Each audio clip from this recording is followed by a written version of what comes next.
Merci Monsieur le Président, Mesdames et Messieurs les ministres, mes chers collègues. Quel bilan après 3 semaines de discussion dans cet hémicycle? Le gouvernement a en fait imposé 3 réformes en une. Une réforme sociétale, la PMA sans père, dès l'article 1er, qui divise les Français.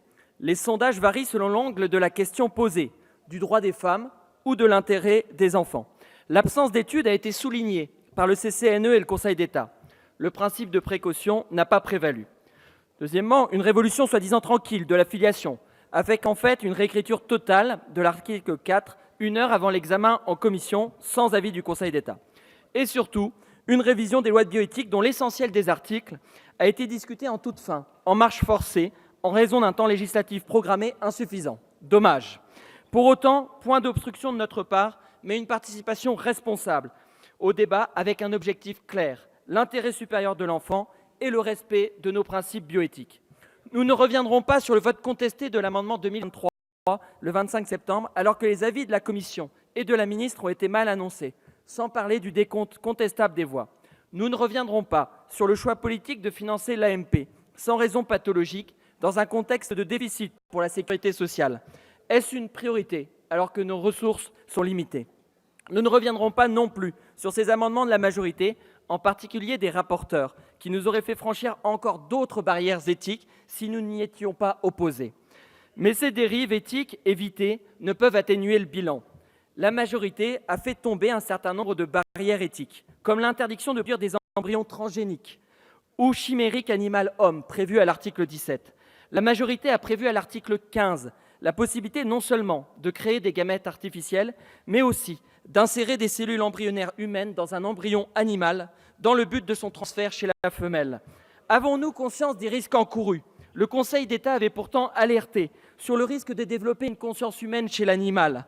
N'empruntons-nous pas une pente glissante de transgression des frontières entre l'espèce humaine et l'espèce animale? En passant à l'article 14, d'un régime d'autorisation à un régime de déclaration, quelles considérations porterons-nous demain aux cellules souches embryonnaires obtenues par la destruction d'embryons? Mes chers collègues, quel monde construisons-nous pour demain? Quels effets, quels impacts auront les dispositions prévues dans ce projet de loi?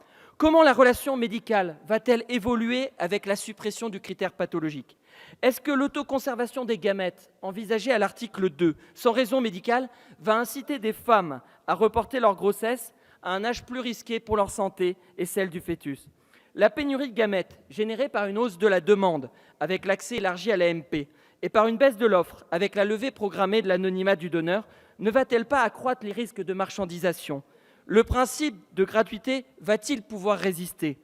Alors, majorité, comment ces personnes majeures, issues du don, réagiront à la découverte de l'identité de leur géniteur, si elles n'ont pas de père ou de deuxième parent? Et comment le foyer du donneur réagira 18 ans plus tard s'il n'a pas été informé, puisque l'accord du conjoint a été supprimé à l'article 3? Est-ce que la société ne va pas porter préjudice aux enfants qui seront ab initio, pour certains privés de père, pour d'autres privés même d'un deuxième parent?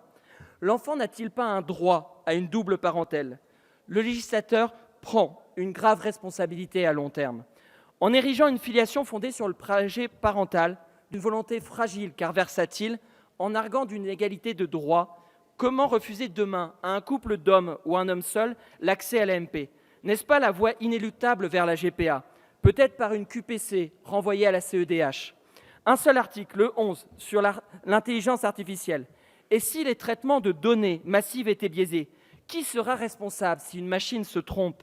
La médecine prédictive n'a pas été suffisamment appréhendée. La confiance n'exclut pourtant pas le contrôle. Pourquoi ne pas avoir interdit la neuroaugmentation aux articles 12 et 13?